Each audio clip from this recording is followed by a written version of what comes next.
Hey guys, and welcome back to 1v1 Podcast. I'm your host, Vlhadus. And before we get started and go into our guest real quick, I just want to do a little preface and say, if you're really interested in wanting to come and be on 1v1, just hit me up on Discord or on Twitter. Just private message me. My DMs are open on Twitter. I'll even put my little hashtag for Discord in the description of this video. So if you're interested in wanting to have a chat with me, talk about your gaming history and everything like that, I'd be more than happy to have a chat. But right now, we have the one and the only BCG Big Cheek Giant. How are you doing today, bro? I'm doing really good. How about you? Dude, I'm tired. I'm not gonna lie. It's been a long day yesterday, and trying to make because I do weekly content every Monday, and I just got my script together, and I got to record it and do all my stuff this weekend. So I always go right at the end. Like I always just, it is what it is, you know.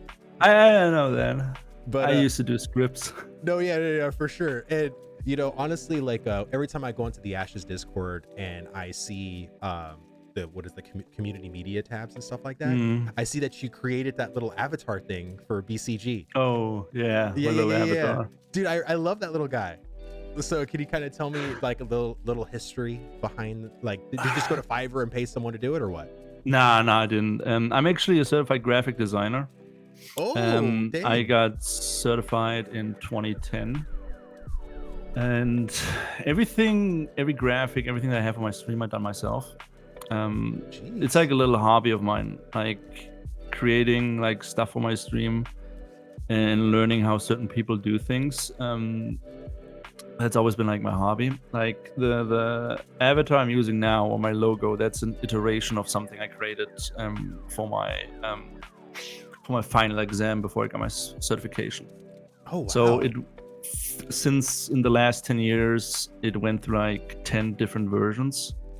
The first version was a magazine cover we had to do where I created a full body image of myself wearing a coat, wearing a scarf, wearing those like I don't even know how you call them. I don't want to call them French hats, but they wear them Peaky Blinders. You know, the gray ones, the old school ones. Yeah, is it called a beret? I think it's called a beret. Yeah, I think it's called a beret. Yeah, I would call it a beret. I mean, I got the one that I have. I got from one of my family members in Ireland. Oh, okay. And so, yeah, it went through its paces. It changed, the looks changed a little bit, and then I think like 2 years ago, I spent like half a year coming up with the final design for it. Oh wow! And yeah. So there's like a whole history with this. Like I thought it was just, you know, because something like me, right? Like I usually just go to Fiverr, and actually, what I really want to do is I want to update my little Templar Knight that I have. But I want to kind of keep I love the Templar silhouette. I love the way it looks. I love the brutal, like medieval look because I like it because it's very reminiscent to Ashes.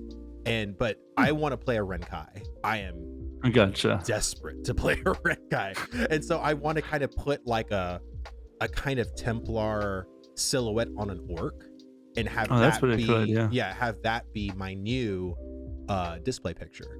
So I've been trying to reach out to several people and I can't find anybody in America. Not saying that people from India or Afghanistan, but I feel like the language barrier has been an issue. Yeah. I used to do, like, when Fiverr first came out, right?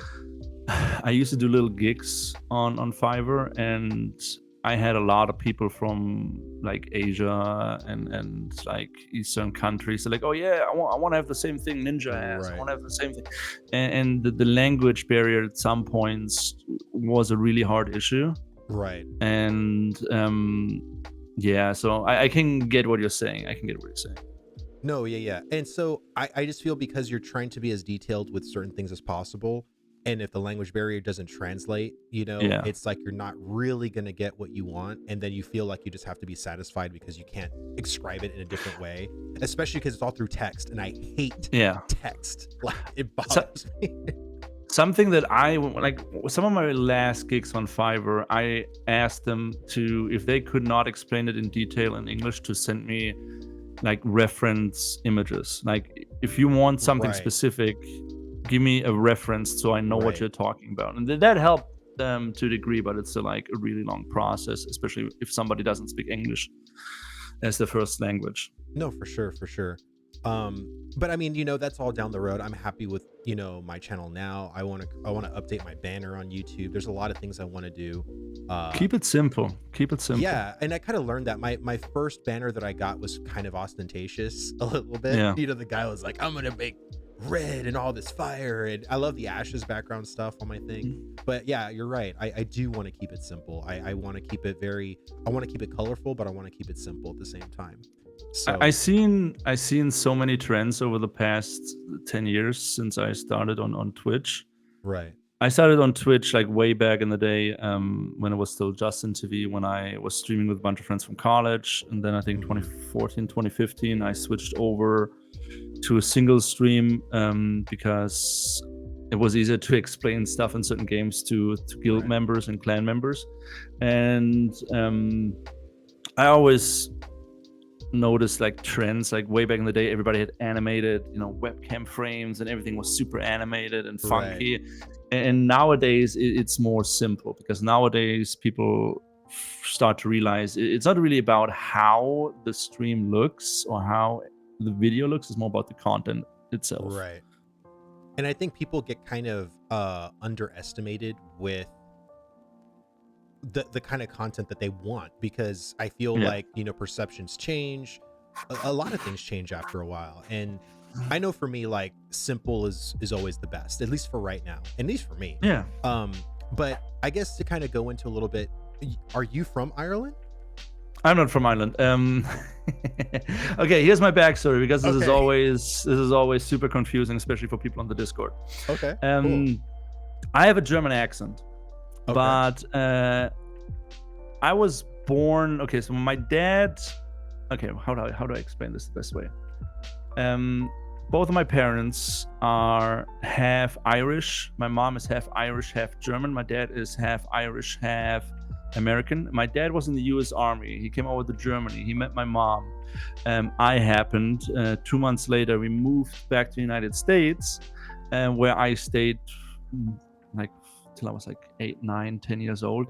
Then my parents got divorced, and since then I've been moving back and forth. So I've been now in Germany since 2016. Yeah, I moved back to Germany in 2016. Yeah. Jesus. Before that, I lived out on the West Coast in Burbank. Wow. In California. Yeah, I've been all over the place.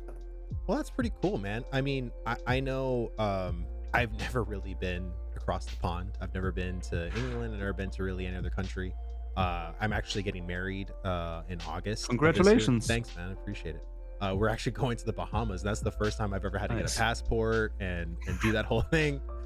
So it'll be interesting, you know. And honestly, thank God the Bahamas isn't an 18-hour flight somewhere, because that's what I thought it was going to be. And it's actually like not even a 3.5-hour flight from Florida. So it'll be pretty cool. I have family up in Maine, and I have an uncle who never in his entire life left the state of Maine. The first time he left the state of Maine was when we took him to a ball game in Boston when the Red Sox were playing. I think that was in 2015. It was the first time he ever left the state, and he was like 40 years old at that time. Oh my God. And I'm like, holy shit. That's crazy. No, I've been to many states. I've been probably like over 30 states here in the United States, because I travel for my work. So I go and state hop everywhere. But just to kind of go into your gaming history. So like, I know traditionally I always ask this question, and gaming history is usually kind of standard. Like, I've been playing Nintendo since I was 5 years old, Super Mario, Tetris, you know, but like, what's your gaming history looking like? My gaming history. Okay, so I was born in the 80s. So growing up, Atari. No, not really Atari. Like Nintendo. Okay. Like the NES, the Nintendo Entertainment System, the Super Nintendo, and then the NES. N40. Yeah, exactly. N64. Yeah. Those were like when I was like a kid, and then when I moved to Germany, I met I wouldn't say like rich kids, but let's call them rich kids. And one of my best friends growing up, he had like 5 PCs in his basement. And that was back when monitors were like, oh yeah, you could, so exactly. So growing up without owning my own computer, every day after school we went to his place and we played Warcraft 3, we played Tower Defense, we played Dota, we played Hero Siege, and then of course Counter-Strike 1.6. When I was 17, then I moved back to the United States.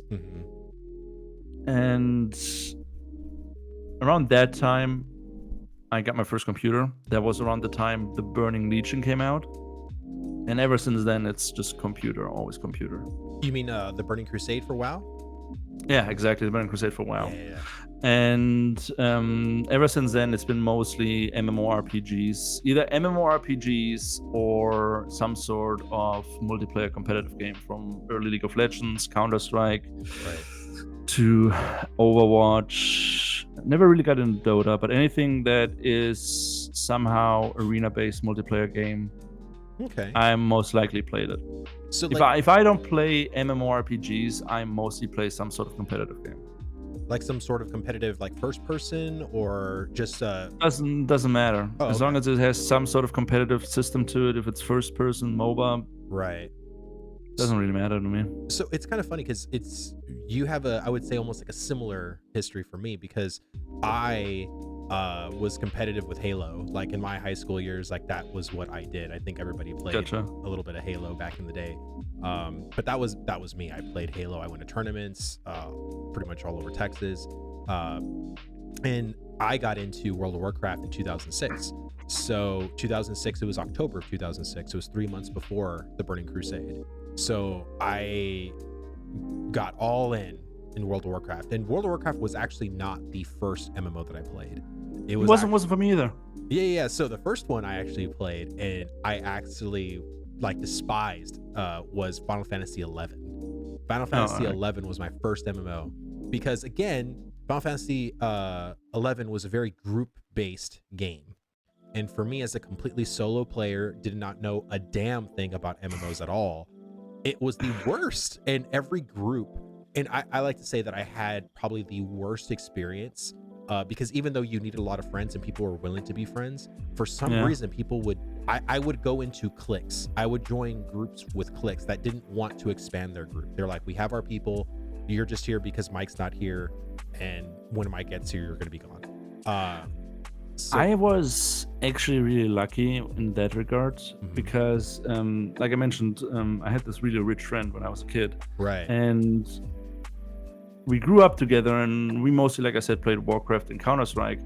And then we discovered games like Ultima Online and EverQuest and all that stuff. So we realized it would make sense if everybody had a computer. So he literally gave away his computers. So I borrowed his computer for the longest time. It was like, all right, what are we gonna do? That's awesome. You go home, I go home. Let's meet up. And it was like 7-8 of us.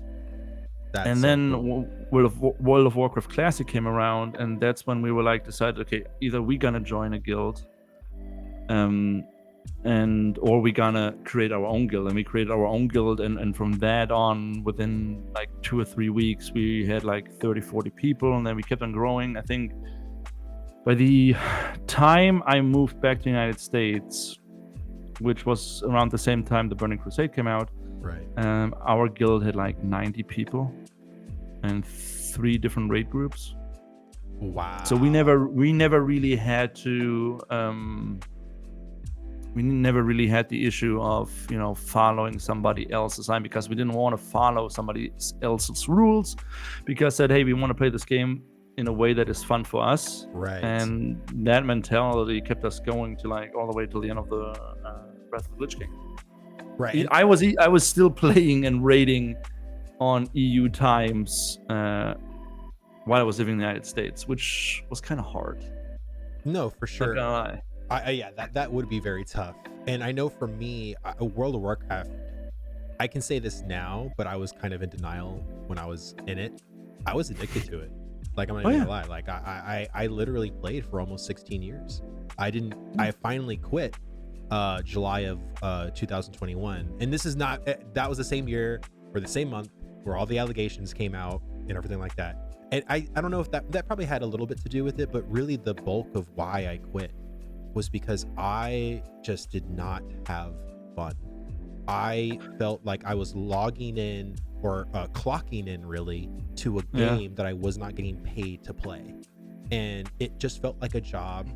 And I did it for so long that it was just something that, like, how is my day gonna look like without WoW in it, right? So when it comes to being addicted to WoW, I was pretty much in the same boat. Like, I'm not gonna lie,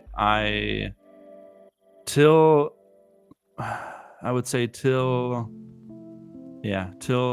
the end of Cataclysm, when they first introduced Raid Finder and all that jazz. Oh God, yeah, I was pretty much like, hey, on normal, if we take longer than one ID to clear a raid, people are getting kicked from the raid group. And then with the changes that came with Cataclysm and then the following DLCs, because at the same time, this might be interesting for you as well, I was working, I wouldn't say part-time, but also like, okay, yeah, it was kind of part-time, but also volunteer work as a moderator for different studios, and doing as much as I could to get my foot into the door. Right. On like a creative level, because I wanted to do something, creative. I back then they were saying, oh yeah, if you want to do anything regarding gaming, you need to be good at math, which nowadays turns out was just a complete lie. And I was never that talented to get my foot in the door on an artistic level, so I tried any other way to get my foot in the door. And I made friends that worked at Blizzard. I did an internship at Blizzard in 2008. Oh wow! It was a summer internship, and that was going into Wrath. So yeah, that was because there was 2007 was the launch of BC, and so 2008 they probably were going to announce Wrath at BlizzCon. So it was like in the middle of the Burning Crusade. Yeah, I remember like all the like forum posts and everything while I was there. So that was actually really, really cool. Yeah. Wasn't a long internship, so nothing really to flex about, and I didn't really get anything out of it besides the experience, which was a great experience. Okay. But to the point where I really quit WoW after Cataclysm, I always dabbled. As soon as new raid content came out or new DLC, I was playing through the story, but I wasn't really going hard in raids. I made sure to clear every raid at least once or twice, and then I just moved on. But then Shadowlands came around, and I looked at Shadowlands. I played through the story, cleared the first raid, and I was like, this is literally not an MMORPG. This is the farthest thing away from WoW Classic than they could be. And people always ask me why, and I was given the same answer. This game now has more in common with a looter shooter like The Division than it has with a classic MMORPG. Right. And people always give me shit for that opinion, but honestly, I don't care. No, for sure. And me being in World of Warcraft as long as I was, I completely agree with you. And I made a video that didn't do too well on my channel, but it's okay because I enjoyed making it. It's the single player MMO experience. I feel that a lot of MMOs today completely cater to a single player experience. And to me, that's completely counterintuitive to what an MMORPG is. It's a multiplayer game. And again, I don't mind that you can do certain things solo, but the fact that you can almost do, outside of raiding, anything and everything completely by yourself. Hell, in Final Fantasy 14, you could even do dungeons by yourself if you want. You can just have the NPCs go in there with you. But you know how that is. You know why that is, right? Of course, because it caters to the casuals, and the casuals. No, not necessarily caters to the casuals, because it's easier to make. It's easier to. Okay, so a little backstory. I moved back to Germany in. When did I move back? In 2015, late 2015. I got a bachelor's in communication management. I got a bachelor's in communication, bachelor communication management, master's in communication politics. Then something happened with my family. I moved back to Germany to help out, and when I moved back, by sheer will of the universe, I actually managed up working in the gaming industry. I worked for a game studio called Top Interactive. It's a small German game publisher that has their own development studio, and they made a game called Two Worlds 2. It's like an RPG that is really big in Eastern countries like Turkey, other like Eastern countries. And after that, I worked for Gaijin Entertainment, who made War Thunder. World of Tanks competitor. So I worked there I worked in both studios. I worked in the marketing and social media sector, and we can get into that a little bit more easier. But something that I learned while getting my foot into the gaming industry is the reason why a lot of publishers and developers chose to make MMORPGs more single player focused and make it feel more like an RPG with multiplayer options is it is easier to deliver a feeling of achievement, which is addictive for a lot of players. Like if you go, for example, if you take World of Warcraft back in the day, and you were highly reliant on other people. Like if you wanted to do any sort of dungeon, you couldn't do it by yourself unless you out-leveled the dungeon. That always, throughout the years, caused issues, and people were complaining about it. It's like, I don't want to sit in fucking Orgrimmar for hours trying to find a group. So there's this case study that a lot of studios, a lot of developers use that was made way back in the day. I think the people from Angry Birds were the first ones to really utilize it, which comes into the form of explaining on a psychological level instant gratification. And most studios that took it to the next level were games like Fortnite or anything that, like, hey, I log in, oh my god, I get something, yay, I'm so happy. And at some point, I don't know who started it, I wish I knew, they decided, if we make this game more single player based and give the player the feeling of, oh yeah, I did something great, their attention or their play time will increase because they feel like they achieved something. And in classic games like World of Warcraft, I'm sorry, I'm always gonna go back to World of Warcraft because I grew up with that. But in games like World of Warcraft, as soon as you hit max level, it became a social experience, which was hard to do for some people. And maybe I want to blame our society, but people that spend a lot of time online, I feel like they don't really want to socialize in games. No, I think it is a little bit of part to do with our society, because a lot of my friends have gotten so used, and it's almost been conditioned, and this is again what I go over in my video, is this, it's like this isolation that has been going from this to this to this to this to this to this, and it's like you said, like they were almost engineering this on a macro level, not just with World of Warcraft, but with Final Fantasy, with Guild Wars 2, like with all of the MMOs that we're playing. And so there really isn't a kind of group identity anymore with an MMO. And that's why for me, when I started hearing Ashes of Creation, like that's what really kind of, yes, thank you. Someone's making something where solo, yes, you can probably do something solo, but you're not going to be successful in doing things solo. Because the majority of my greatest memories come from your friends, like in classic WoW and vanilla, or in Burning Crusade. It wasn't because of the actual content, it was because of the friends and the camaraderie and the fun stories that we were doing that made those memories for me. And when you're just playing by yourself, that weapon isn't going to be memorable. Like, I'm sorry, in 10 years or in 5 years, you're going to forget Gerthalak or whatever major weapon you probably got in WoW. I mean, So here's my story when it comes to World of Warcraft and when it comes to Ashes of Creation. I joined the Discord community January 2017, like I think like 2, 3, 4 weeks after it was created. Oh my god! And at that point, don't envy me. Don't envy me. No, I do. I envy you, man. Oh. At that point in time, I announced on my stream that I was done with MMORPGs, because at that time I was going really hard in Black Desert Online.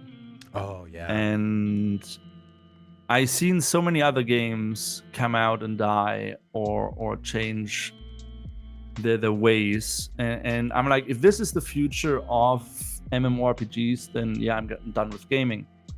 And then a guy on my stream that for some reason has watched me since day one of my solo stream, he told me about Ashes. I'm like, all right, take a look at it. So for the first 3 months or whatever, I just lurked on the Ashes Discord and just listened to what Steven said, and then I'm like, oh, okay, right. So this might be something different. And my hope, Steven said something once way back in the early days that he is aiming, or he wants to bring back the glory days of I heard him say that, of MMORPGs. So for me, the glory days of MMORPGs is World of Warcraft and other games at their peak. I'm just worried nowadays that goal might be not achievable, simply because of the fact that you have so many people praising games like Lost Ark and say that is an MMORPG. For younger kids and younger players, yes, it might be, but for somebody like me or maybe somebody like you, right, those are two completely different types of games. And but yeah, that's like one of the reasons why that's the reason why I have such a passion for Ashes of Creation, is because I believe that there's still a market, there's still a really large player base that would really enjoy a social MMORPG where you have to interact with other people. No, because in my opinion, if you do not like that sort of game, why even bother looking for an MMORPG when you can just play a single player RPG? Exactly. And I think for me, the tipping point, and this is when I found out about Ashes, was July of 2020. This is when the Lazy Peon video came out. I am, a huge Asmongold follower, so I was watching his stream. He saw, the Lazy Peon video. My mind got completely blown away. And then not even that, it was Steven that saw Asmongold reacting to the Lazy Peon video, and then Steven private messages him on Twitter and says, hey, if you want to talk about the video, just give me a call and we'll talk like after you're done watching the video. And then I saw an 1.5-hour conversation with Asmongold and Steven, and just that whole experience of me watching that, I was done. Like I got you. I was ready. But I was still playing WoW. That was my problem. If I had the courage in July of 2020, it took me 1 year after that to finally quit. But if I would have quit then, I think I would have been so much happier, and who knows what it could have been. Here's my thing. Any MMORPG that ever came out, I played. I gave every MMORPG the same chance I gave World of Warcraft, EverQuest, Ultima Online way back in the day. I think that's something that I have to be fair about. But nowadays, I don't get excited for anymore. When I hear there's a new MMORPG in the process, the first thing that I do, I check who's the publisher, who's the developer. Yeah. And I don't know. Maybe that makes me a racist. I don't know. But as soon as I read that it's an Eastern developer or publisher, I instantly lock down any sort of excitement that I would have. Because I simply know what's coming. Well, and so one of my buddies, he's a huge Riot MMO proponent. He's like, the Riot MMO is going to be the one, not Ashes. It's going to be Riot. Riot's going to overtake the MMO industry and everything like that. Yeah, sure. So this is me, and I completely 100% agree with you. Bethesda, Blizzard, you name the studio that does MMOs, I'm just not interested. I mean, look at the debacle Amazon's been in, not just with Lost Ark, but with New World. I mean, and again, you call that an MMORPG? Okay, like I can agree with that, I guess. Something that I learned while working in the gaming industry. I know I just worked in the marketing section, but I had, even till this day, because being at Gamescom and you meet developers from other studios, right? And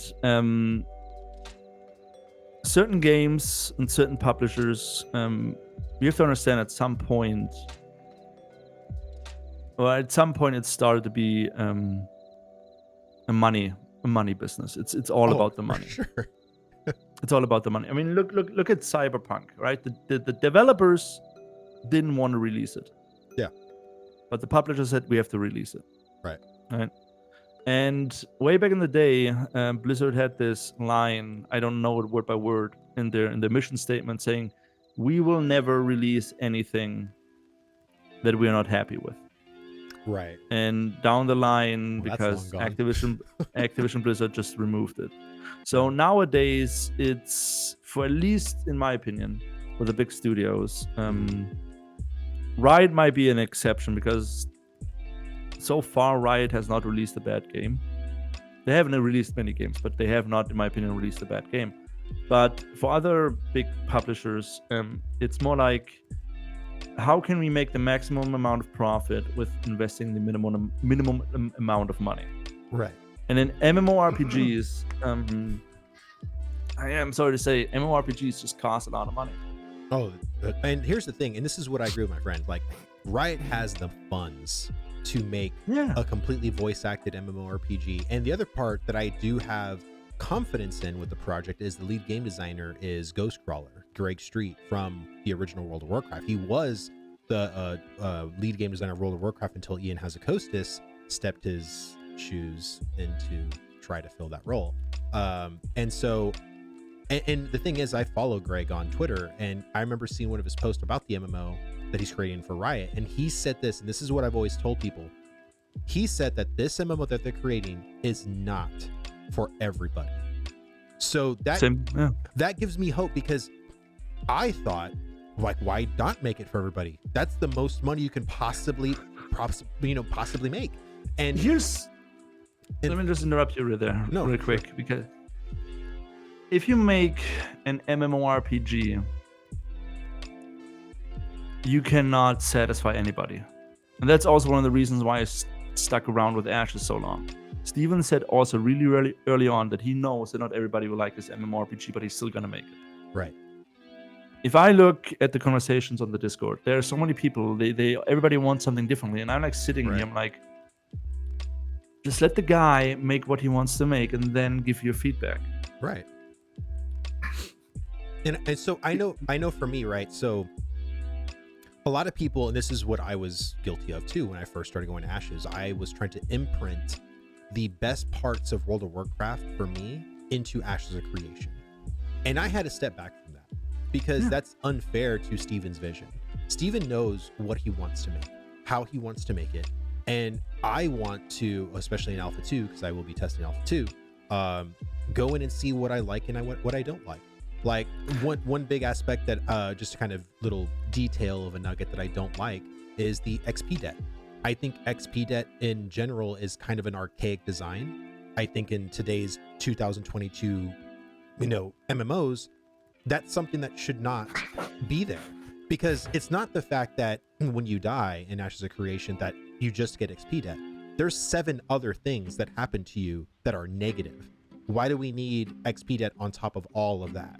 And even if you were to take XP debt out, the death will still very much matter, because you're going to drop your materials, you're going to get degradation, durability loss. There's still a lot of things, and I'm still willing to keep an open mind in Alpha 2, but just on paper, that's something that I think is just why. I mean, on paper, any game is never perfect. For sure. Right? Or for somebody. Right. Like for me, one of the main things why I like to play MMORPGs is raiding. I like open world PvP. I like arena PvP. I like anything that is sort of group content. I really don't care about single player quests. Like whatever. Yeah. And I had the pleasure and the honor to have Steven on my podcast a bunch of times. That's awesome. And one of the earliest shows where he appeared on, we had a bunch of guild leaders on, a bunch of longtime community members, and me and one other community member, we drilled, literally drilled Steven in regards to raiding. And Steven at some point said that there will be raids that are so hard that only 1% of the player base on each server will be able to beat them. Right there, sold. Like even if everything else in Ashes of Creation sucks, that factor alone, that raids are so hard that only 1% of the player base can beat them, sold. So did you hear what he said in the most recent live stream, though? That it was in the Q&A, and this is what got me worried. He says the 20% instance content is not going to have the best in slot gear. He says the best in slot gear is going to come from the world boss content, and that gave me worry because I thought, we're not going to have raids, like we're not going to have any raiding happening, because I'm a raider too, dude. I raided for almost 15 years, so that gave me worry. I mean, that is one of those things where I say, I know where they're trying to go with this, right? But I'm pretty sure that is one of the things they're gonna change. So let me just preface or ask you this real quick: are you a part of the Phoenix Initiative? No, oh my god, no. Oh, okay. Don't even want to be. Really? Don't even want. Okay, because I know they are not allowed to say certain things because they have a little meeting and stuff like that. So I didn't want to feel like I'm asking. Here's the thing, in regards to the Phoenix Initiative. Right. For the longest time, people from the Phoenix Initiative. Okay, so before you and everybody else from the Lazy Peon video came around, right?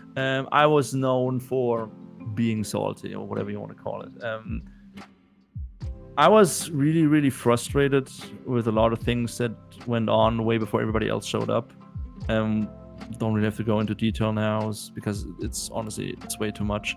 And one of the main issues that I was seeing with the Phoenix Initiative, which I experienced myself and other people in the community as well, other former content creators, stuff got always leaked. It got leaked to a point where I'm like, I had to make a video because people were creating fake Discord accounts and sending me screenshots from Phoenix Initiatives? Exactly. And I made a video and I made it really clear in the video, hey, do not send me anything. I will never announce any of this in public. I will never use this in a video. I will never talk about it. So please stop sending me stuff. Because I believe the Phoenix Initiative at its core is a semi-good idea. Right. But over the last couple of years, I completely lost kind of faith into it. Because I knew the people that were in there, and they were hardcore white knights. Okay. And I always say something that is more toxic for a game than a troll or somebody that's really toxic is a white knight. Right. Because a white knight creates false, what's the word? Insurement? Well, I know what you mean. I mean, basically, they're going to be defending a company no matter what. And this is the same. Exactly. This is the same thing that I was going through with World of Warcraft, man. Like when all these things with the sexual allegations and just all that with Blizzard, you have all these white knights for WoW starting to come up out of the woodwork and trying to defend them, and even defend them now. I mean, look, I literally uninstalled the Blizzard launcher for my computer. I don't want anything to do with Blizzard, but it's not because, again, of the sexual allegations. I have my own reasons. I don't want to play Blizzard products because you guys suck at making products. So I don't want to deal with it. And honestly, even if the next expansion comes out, I'm not going to play it. I'm not going to try it because they always do the same thing. I don't know if you know Baylor Gaming. Baylor Gaming in 7.0 at the end, 7.3, he made a video called Blizzard Listen, because the feedback we never get listened to, but at the end of the expansion, they finally did. Guess what happened in 8.3? Baylor made a video called Blizzard Listen, and guess what? In 9.3 or 9.2, he did not make that video, because even after everything, and even with all of the fake trying of giving players what they think they want, it doesn't feel good still. It still does not feel good. So World of Warcraft officially died for me the day Chris Metzen left. Yeah. The guy that designed Azeroth, the guy that designed the world. I mean, the exactly. story. Exactly, and you can tell, like, story-wise, that it's not like. It's always sad to see something you grew up with go down. Oh, dude. The drain. Yeah. I like, believe me, like I don't regret at all. No. The 15 years that I played, I don't regret at all. I love the time that I played, but just like anything else, all good things come to an end. And I had to realize that this was my end. I was at the end and I hit the wall, and I could try to push through it, but I was going to get hurt. So I figured without getting hurt, I'm just going to walk away. I'm just sad the way it had to end. Oh yeah, I know. There's this thing in the gaming industry. I wouldn't call it a thing, but a lot of people that I talk to about Blizzard and WoW while working in the gaming industry, they always called Bobby the cancer of the gaming industry. Bobby Kotick, dude.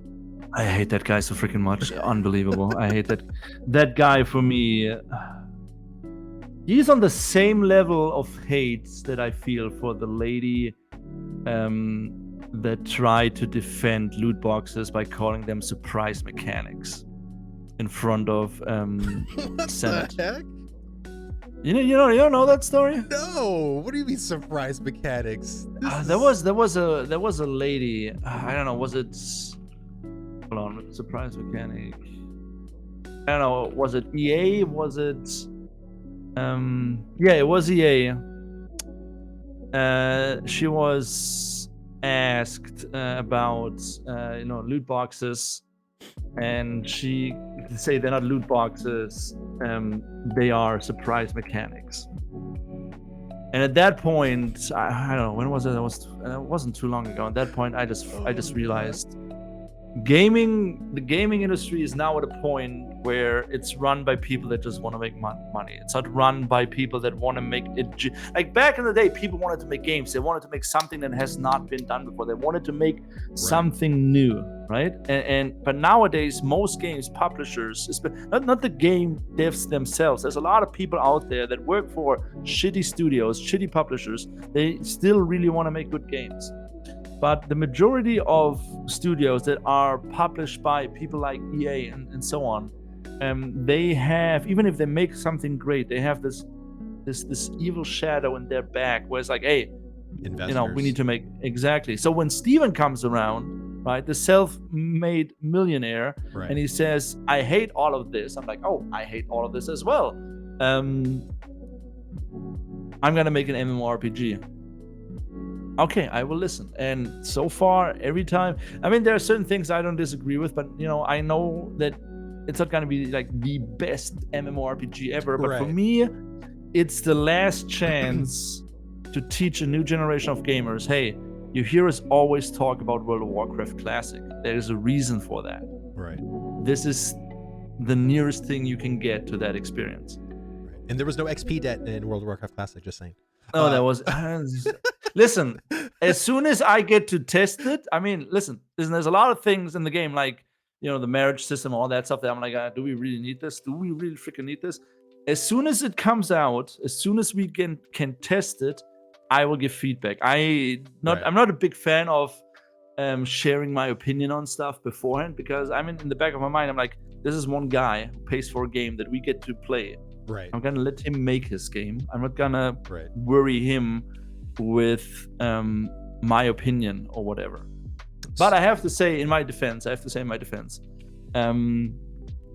in the day, I stated my frustration a bunch of times. And that's where the whole Lord of Salt thing comes from, which I think people took a little bit too far. Well, here's the thing. I am salty too.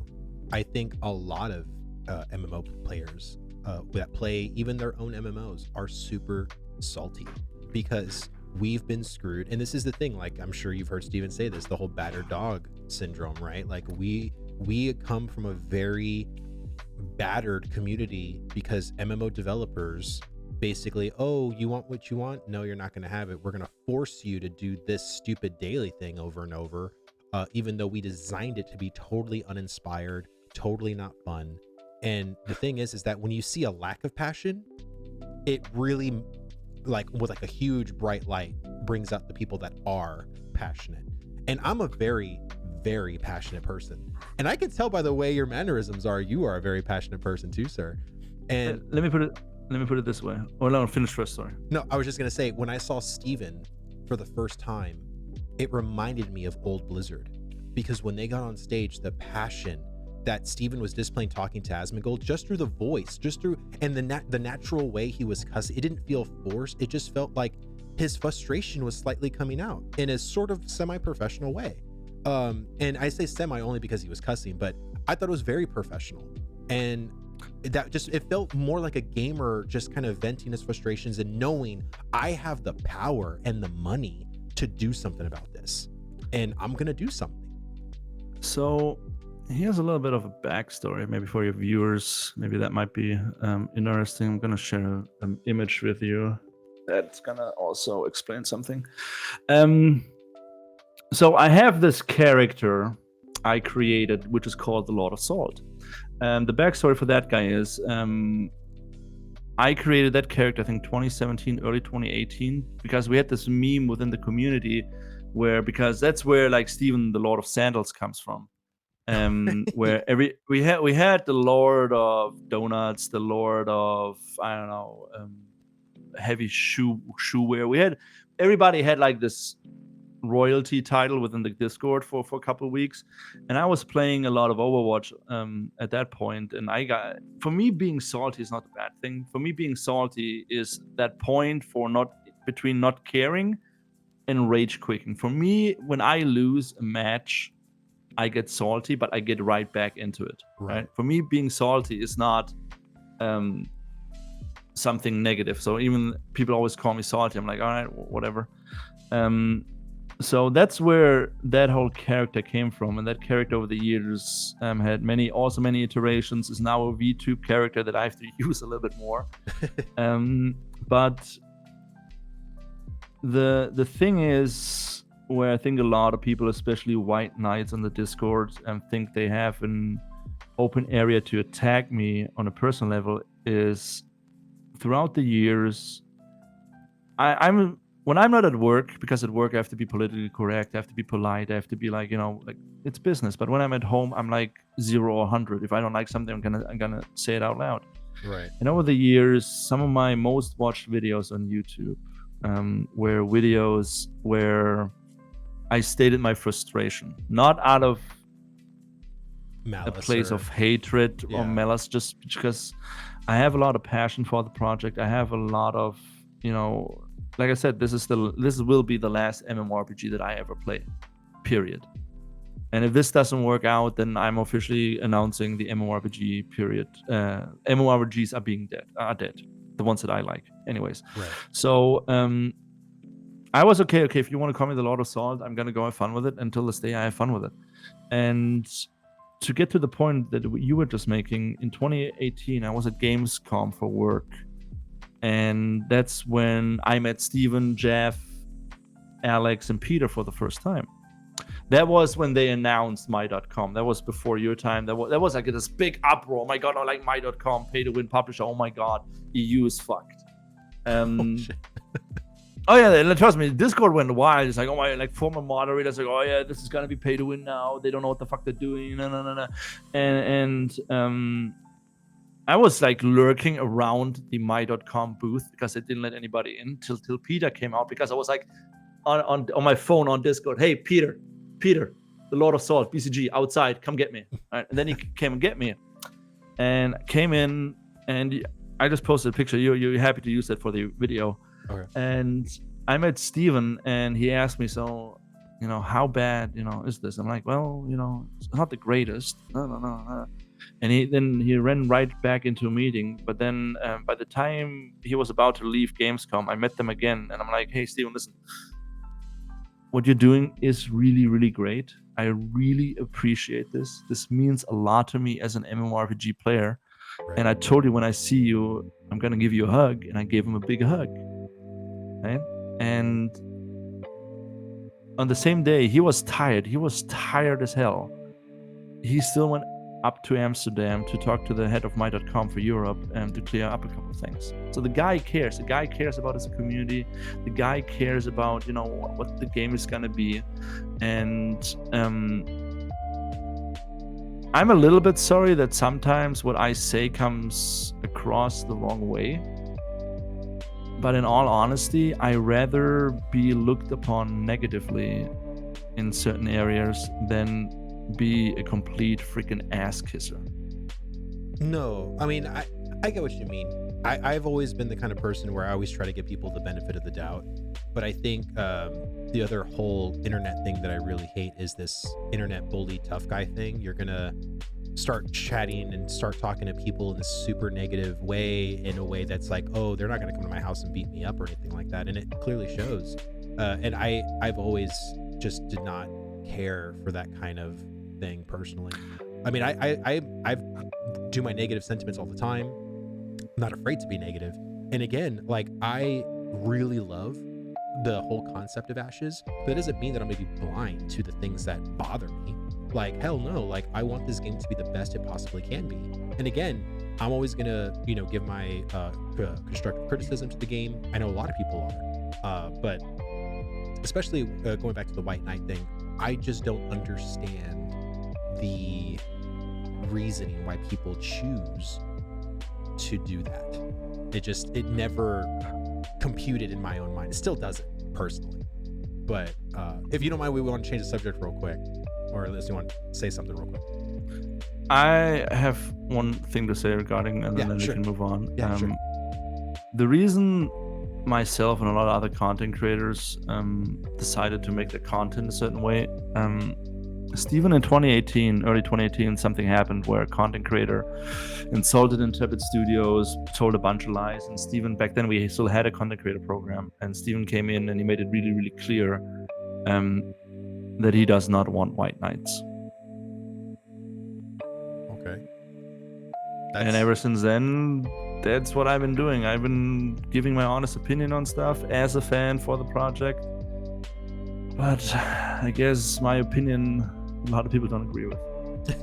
Well, let's get into your opinion. So I want to ask you a couple of things about Ashes. So on a fundamental level, what sold you on Ashes? Like feature wise, or just, I know we talked about Steven. We kind of know the person Steven is. I agree with you. I think Steven's a great dude. But I guess let's talk more recently real quick, because we just literally saw the character creator. So let's just chat about that for a bit. All right. Holy shit. Because for me, I was expecting what we saw without the sculpt and the blend option even there, to be totally honest. And even the whole like hair lengthening and just the many options we did see. That character creator as it is right now is already better than some MMOs that have been out for over a decade. That is a fact. Yes. Yeah, I mean, it is better. Let me put it this way. It was better than what I expected we would see. For sure. It is way better than some of the older character creators. Right. Especially because it's also an Alpha 2. Right. Is it something completely brand new, something we have never seen before? No. Oh, no, not at all. No. But the fact that it is for Alpha 2, the fact that it's already on this level, gives me really high hopes for the final product. Oh, me too. Yeah, but yeah, again, because I read the comments and everything about it, and people are already saying that this is like way better than Black Desert Online. This is like the best thing ever. I'm like, it's almost at like a where you can almost compare the two on a 1-to-1, but it's not there. Black Desert is still up here, and I would say Ashes is like right here, even in the Alpha 2, which is good because guess what?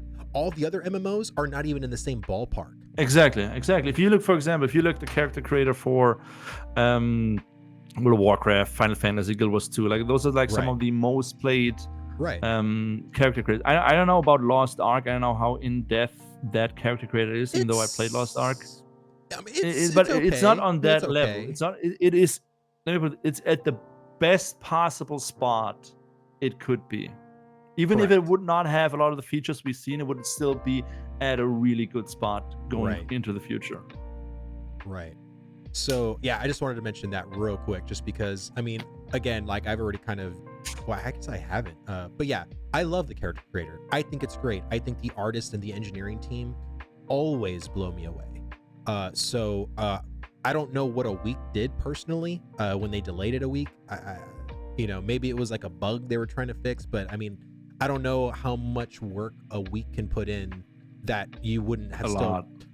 Really? A lot. Depending on what department you're into, trust me, a week of work, if you do crunch hours, if you do sprints, whatever, Right. You can get a lot done in a week. Okay. Especially in gaming projects where you have sprints, which is like, okay, today we gotta work 10 to 15 hours a day, and then Right. you can get a lot done. So I know for me, and this is the thing, I am so naive when it comes to gaming development, what a typical day even looks like, and what you can actually accomplish. That's why I would love to talk to a developer, like an engineering developer or an art developer, because I know people always say art is usually like the most time consuming process when it comes to the MMO side. But yeah, I'm very, very, very naive when it comes to that. But I think most people are. Oh yeah, but they're just not willing to admit it. I am. Yeah. They just think, oh yeah, just create it, Steven. Let us have. Even though I say this all the time jokingly, like I would love Alpha 2 next month. But yeah, I mean, I worked with developers because I worked for game studios. I worked with artists, and it's like, for example, I had an interview with Bacon, right? Oh wow. You remember? Yeah, dude, love Bacon. And even before and after the interview, me and Bacon always used to talk. And just because you leave the studio does not mean your work is done. Oh, for sure. Right. For example, this thing right here is called Cuisine Royale. Like my old job at Gadget Entertainment, they do every year they do April Fool's joke, and that was like a joke regarding battle royales. I know the hours developers put into that, and that wasn't just like 5 to 6. That was like, this needs to get done on time. So you can get a lot done in a week if people put in the hours. So whatever it was, I'm pretty sure it was worth it. It was worth it. Gotcha. So outside of the character creator, which we both agree was pretty astounding for what they did show us, like what kind of drew you into the whole Ashes? Was it just the concept that Steven was laying out, and just be damned what features are actually in the game? The concept, the no pay to win, yes, and the social aspect, right? Because this might be an unpopular opinion for the younger generation, and honestly, I don't care. But for me, in MMORPG, one of the main pillars of a really good MMORPG is the social interaction. Oh, for sure. I think that is one of the reasons why Guild Wars 2 has survived as long as it has, because Guild Wars 2 is built around social interactions. It's around social content, and I just a gut feeling that I have till this day, where I say this is gonna be the closest thing to the experience that I had when I was growing up, and also the whole world changing based on what the players do thing, which has never been done before. Yeah. That's like something, because even every time we get a new game, everybody's like, oh yeah, this is the greatest thing ever. But why is it the greatest thing ever? Because the one current thing that always changes in games is graphics. Changing graphics and making games look better is the easy part. Right. But making a game system-wise and or even below the surface more complex and just introducing new stuff has not been done in a long time. I just want to give 2 examples. Elder Scrolls, Elden Ring, right? Everybody's like, this is the greatest game ever. It is a great game. I enjoy it myself a lot. But the only thing they did is they improved the graphics, they added a jump button, and they put it in an open world. It's still a Dead Souls game, at its core. So there's really nothing brand new there, except they combined a couple features from other games. Same thing with Lost Ark. People are like, oh yeah, Lost Ark, everybody loves Lost Ark. I'm like, there's literally nothing special about Lost Ark. It's just a combination of things that have been done before, and it's still your Asian grinder game. There's nothing really like, wow. So with Ashes now, you have a lot of things from other games or things that have been done before, but you have something that nobody has done before, which is change in the world that is based on what the players do. Yeah. No other MMORPG has ever done that. Oh yeah, no. And I always thought that was kind of a feat that was sort of impossible for today's tech. And the way Steven always talked about the node system, it's actually the easiest thing ever. And I'm like, well, why haven't other developers even thought about doing something like this? Because it's hard. It's hard to manage. It's hard to pull off. To do it correctly. It's hard to script. That's the thing. Yeah. It's hard to script variations of what can happen. Right. And especially with having 103 different nodes in the world. Exactly. That's a lot. Like, exactly. And that's something that I think people don't understand, is just the amount of scripting and simulations they have to run, and they have to write different scenarios for different nodes and all that jazz. Yeah. That's the thing. That's like one of the core things, because I love playing MMORPGs, but I never played an MMORPG where the world really felt alive. Really, like, we as players, we make an impact. Right. Because even if, I don't know, players leave an area, nothing changes. The NPCs stay the same. And with Ashes, that's not going to be the case. So that's like, yay, let's go. So please, before I die. So let me just ask you, because since you do have knowledge, when it comes to the gaming industry, like, kind of like in marketing. Well, in marketing. Okay, in marketing. What or when do you think Ashes will come out? Like, so I'll say two things. When do you think Alpha 2 is going to come out, and when do you think the game will come out? In your mind. End of next year for Alpha 2.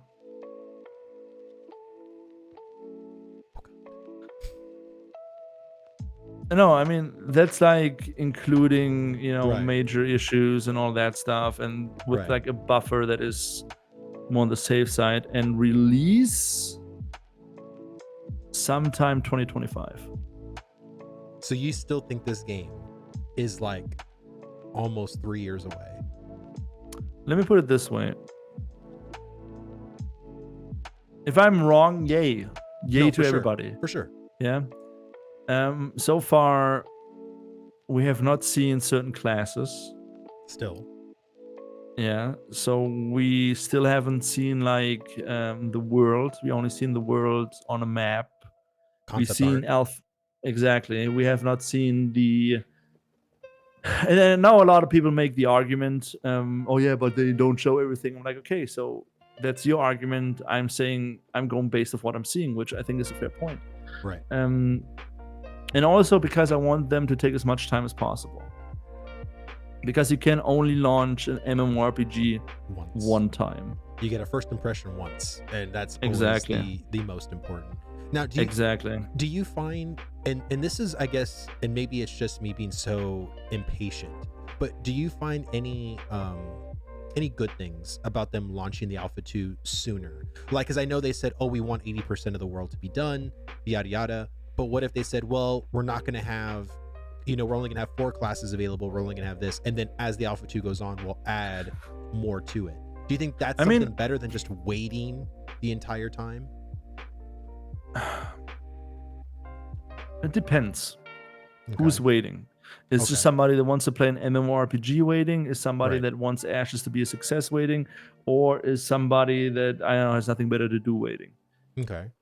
If somebody that just wants to play an MMORPG is waiting, I would tell them, hey, listen, wait as long as possible. You're going to have the best first experience you can have the longer you wait.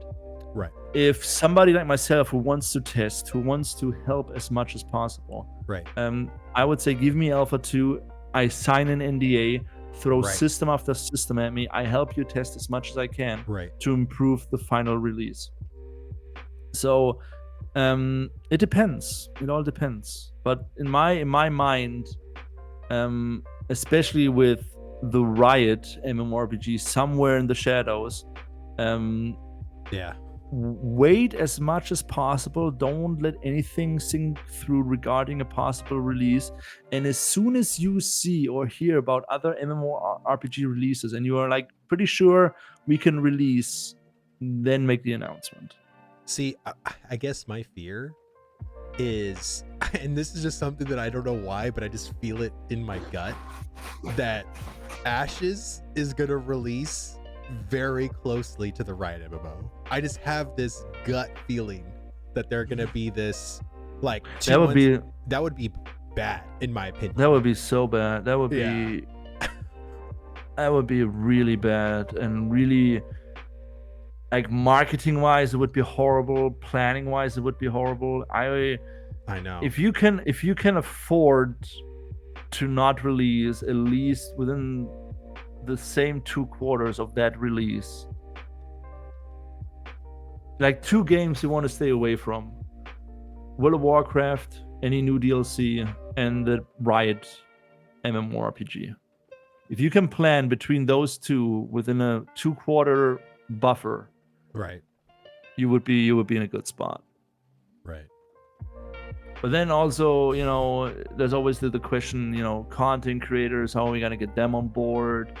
Who is going to be our content creators? Who's going to be our ambassadors? And there goes a lot into that planning. But from now, like, I don't like to think that far in the future because it gives me a headache, because I go back into my old work mode. No, for sure. Like right now, I just want them to deliver Alpha 2 in a way where they can keep it running 24/7, and where they can add system after system and be like, hey guys, test this. Don't just run around and play. Test this. No, because that's what I was a little bit missing in Alpha 1 was, hey, test this. I think I wrote like 50 pages on feedback and bug reports for Ashes. Oh, dang. So for Alpha 2, I want, like, hey, listen, if you want to test, do this, do that. We need feedback on this, and this. Give me like a to-do list. Yeah, I would love, like, if they were to do, like, every week, say, for this week, guys, we want the bulk of the testing to go towards these 2 features. So yeah, exactly. Test these 2 features, leave feedback on the forums on these 2 features, and then next week we're going to go into something else. But you can do anything you want, but, try to test these things so we can, see if it works, see if we can break it. Exactly. No, I guess for me, I'm more into the whole testing thing, because I think there's only so much internal testing, right? As a little round table group of people thinking, oh, this is good, or this is bad, like, and this echo chamber starting to create within Intrepid. Having Alpha 2 be out and present, even if it's under NDA, you can have fresh minds tackle these systems, these updated systems, and say, oh no, it's actually good, or no, it actually needs more work. And that's my thing. There's also this thing where you can test in a live server environment, which you cannot really, even if some people say they can simulate a live server environment, you cannot simulate what 5,000 players with individual minds will do on a live server. You cannot. For sure. So there's always a benefit of having a live testing phase that stays up for a long period of time. That's what Alpha 2 will be. The problem is having Alpha 2 in a state where, because you will be able to stream it, you will be able to make content about it, where to have it in a way, in a place where it can be displayed as, hey, this is Alpha 2, this is like the next look at Ashes of Creation down the development line, but also have it look good, feel good, and be communicated as this is still testing, this is still Alpha 2, which we had some issues in the past. No, for sure. I remember people saying that APOC was the MMORPG now. Oh, yeah, that was some bad times. Oh, I know. Like, so I wasn't around during the APOC days, but actually going back and, like, not knowing the drama that happened, I'm like, oh god, like, there was so much drama that I missed when it came to the whole APOC thing. But either way, I guess from my perspective, like, I'm glad they did APOC, because if they were mass instability issues in their code in the MMO that they were able to figure out because of APOC, then I'm glad it existed, because at least it served that purpose. Because, and the one thing that I was looking at too is the average span of time that it takes for an average MMO to make. Like World of Warcraft, for example, classic WoW took 5 years to make. SWTOR, the Old Republic, took 7 years to make. Final Fantasy 14 is an outlier because of the whole 1.0 debacle going into 2.0, but altogether it was almost like 9 years if you count both. So 2016, 17, also 16, 17, 18, 19, 21, 20, 21. So we are like 5 years in now. 6. I don't really want to count 2016. But okay, that's okay. We're 6 years in. We're 6 years in. No, because I'm counting July of 2017, because July of 2017, I believe that's when they started actual like work. No, wasn't it? Because I believe in the wiki it said July 2017 is when they started like working on the game. It wasn't just white papering out. I mean, yeah, but I don't consider that like just because you work on the game, like making concepts and crafting systems, even on paper is still part of the development process. So I'm counting even 2016. So 2016, okay, 16, 17, 18, 19, 20, 21. So 6 years in. Right. But if you erase 1 year, then either way, because APOC set him back a year, right? And I wouldn't say set them back a year. I mean, they didn't really. Let me put it this way: APOC was a horrible battle royale compared to other battle royales, from the design, everything, from the gameplay flow, from the objectives and everything. Horrible battle royale. But as a testing basis, is something that people that was used for testing for loot systems, drop systems, the back end, the login, everything. Perfect. So I wouldn't say it put him back a year. It just, I wouldn't even say delayed at this point. And I hated APOC. Right. But I mean, game development is fluid. I know a lot of people don't understand that, but even if you develop any sort of game, sooner or later you're gonna run into something that is gonna change your objectives, is gonna change your focus. So I wouldn't say anything that happened so far put them back. Right. It rearranged their priorities. Let's put it that way. Right. And so I think, and Steven always says, like, this isn't your average MMO. So this means it's not going to take the average MMO length of time it takes to make a game. So let's say if 6 years, which we are currently at, how many more years to then go forward? I would say, depending on where they are, because I've always had this belief after Alpha 1 that they've switched their motto to under promise but over deliver, which is why we've gotten this very trickle news cycle in, because they don't want to do what they did. Because I did it very differently when I started getting into Ashes. I watched all the live streams backwards. So so you know about before 2020. Oh yeah. I watched every single thing on their page. So for me, it was very interesting watching all the live streams going back. But there's a lot of things they've showed in 2018 and also in 2017 that you have yet to see again, like art environments, certain things that, again, like they've showed once and then we haven't seen it since. So I've always had this thing that they are further along in production, but by how much, by how much it's actually sustainable to actually release an Alpha 2 candidate, and I've always said, I believe that Alpha 2 will launch this summer, because I think they released July of 2021. I think they wanted to do a year to get into Alpha 2. But if they don't release Alpha 2 in the summer, I don't think it's not going to be released until next year. I think they'll save their big December 2022 announcement for Alpha 2 if they don't release in the summer. That's just my speculation. I used to really think about everything they do. Nowadays, I'm just like, we get what we get, and we should be happy about it. Because there were times where we didn't get anything. There were information droughts where for half a year we didn't get any bit of new information. So regarding that, and regarding the fact that we haven't seen a lot of the they erased it, damn it, and a lot of the things they worked on, in the past and you haven't seen them again, for me it's fine. There used to be an old video about combat from 2017, like one of the early ones. They removed that. I was just looking for it, but they removed that from YouTube. And everything within the game that they're currently working on gets a couple do-overs. Of course. So it's gonna take time, and I'm not really worried about when they release what, as long as it's a solid release. No, Does that make sense? No, for sure. I can definitely agree with that. I'm sure that the character creator we saw was iteration 6 internally or something, you know what I mean? And it's still not done. It's going to have, by the time we actually get the finished one, it's going to be iteration 23. I mean, who knows? So I'm sure by the time Toolners come around, we're going to get another iteration of it. Oh, for sure. For sure. So just to kind of wrap up our conversation, like what still inspires you to follow Ashes of Creation? I mean, because right now it's very hard to be in the MMO genre space right now. I played Lost Ark for all about a month and a half, and that's long.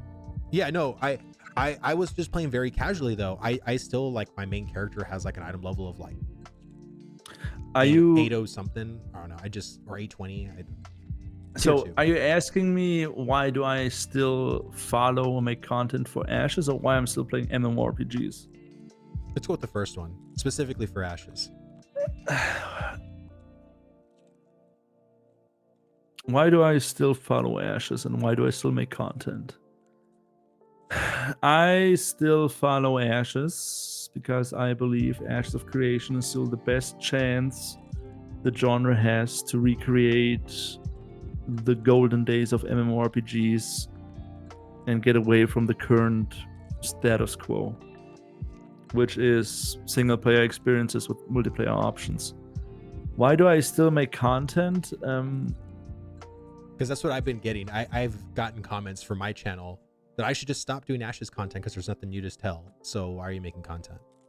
And for me being a new channel, right? Like, well, I haven't gave my opinion on a system or whatever, you know what I mean? Like, and that's what it is. Like, and if you don't want to watch the same, spin, then don't watch my stuff.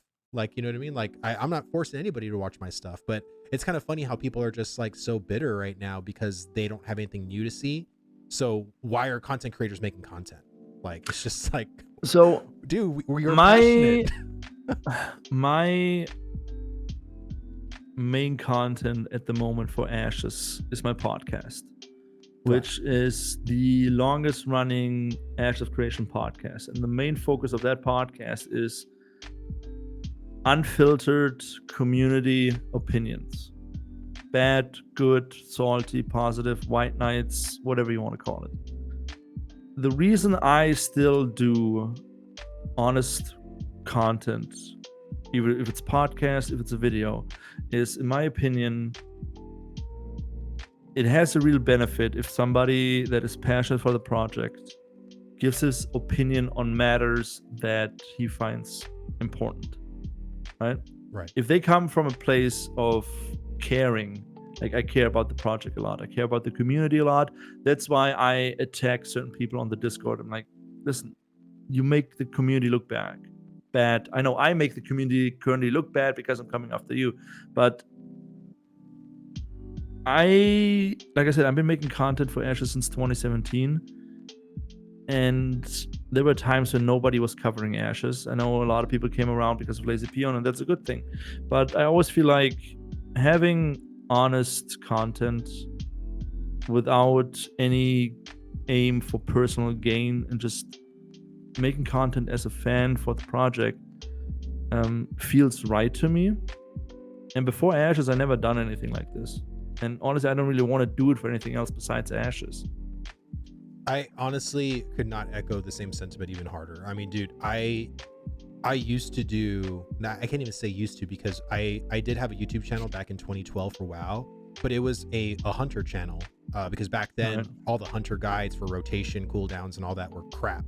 And I was like, I'm a good hunter, I'm gonna make my own stuff, and it did kind of well. Like, I had 1.5k subscribers in like half a year. So it but then I stopped because I just wasn't passionate for World of Warcraft. Like it just wasn't something it just, even then it was just starting to go down. But either way, like I make content for Ashes because I'm just passionate. Like I don't care if anybody watches. Like I am just eagerly waiting Alpha 2, and if I get growth, I get growth. If I get views, I get views. If I don't care, because I'm doing this out of passion. When you do anything out of passion, you kind of, not saying you don't care for the results, but you know, if the results happen, they happen. If they don't, well, I gotta get better. Let me put it this way. I do anything in my power possible to help promote Ashes of Creation. I made the whole Discord for content creators if they need help with anything. And hold on. So far, I made 312 content creators sign up for Ashes of Creation. Wow. That's a lot. I know I'm not the most entertaining one. Right. When it comes to my content, I know I never be big, which is completely fine. And I don't have money to just throw at Ashes every month. I don't have, you know, right, to buy all those cosmetics. But I still wanted to support the game without becoming a completely white knight. Right. So I decided to make content that is honest, comes from a place of caring, while also trying to get as many content creators into Ashes as possible. Because the more people cover your game, that's free marketing right there. Oh yeah. Yeah, exactly. And that's how kind of I see it, man. I just, you know, I feel like my voice and my passion, my editing, like everything goes through it, you know what I mean? And I love the support I've been getting too. I mean, again, I get those kind of comments of why I'm creating content, but I get a lot of other comments that are like, dude, your content's really good. You know, keep doing it, you know. And so I am, and I'm trying to get better, because by the time Alpha 2 comes out, the reason why I'm making content as well is because it is a dead period. So if I can get better now when there's only 200 views on my channels, it's going to be embarrassing if I get to Alpha 2 and I haven't gotten better and I'm getting 10,000 views and everyone's like, bro, your content's I always find the argument funny that when people say you cannot make content without a game. I've been making content since 2017 and there is no game. So yeah. Hey, it might not be the best content entertainment wise, but it's still content. So. No, it's still content. Well, dude, honestly, BCG, dude, thank you so much for doing this 1v1 with me, man. Like, I really appreciate this conversation. Honestly, and this has been a very different 1v1 for me, because we talked more about the genre, which I haven't had another guest talk about the genre the way you have, because you have the same passion for the genre that I do. Oh yeah. Like in the same Discord calls with my buddies, like I always feel that I'm kind of like the bitter one sometimes, because it's like when you really care about, you know, MMOs and you see the kind of life support system it's on, right? Like you see it on the freaking hospital bed, just barely alive. It's very discouraging, man. Like it really is. I always say, if you're my age, right, and you think games like Lost Ark or Elion are good MMORPGs, then we clearly had two completely different upbringings. Yeah. I mean, younger kids, I can understand. They never really experience it, and they probably don't want to experience that. But for me, MMORPGs always have a special heart in my place. Yeah. A special place in my heart.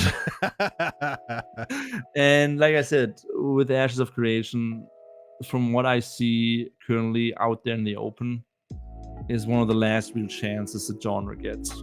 So that's why I'm all in. I know some people don't like that, but honestly, I don't care. I'm all in. Me too, dude.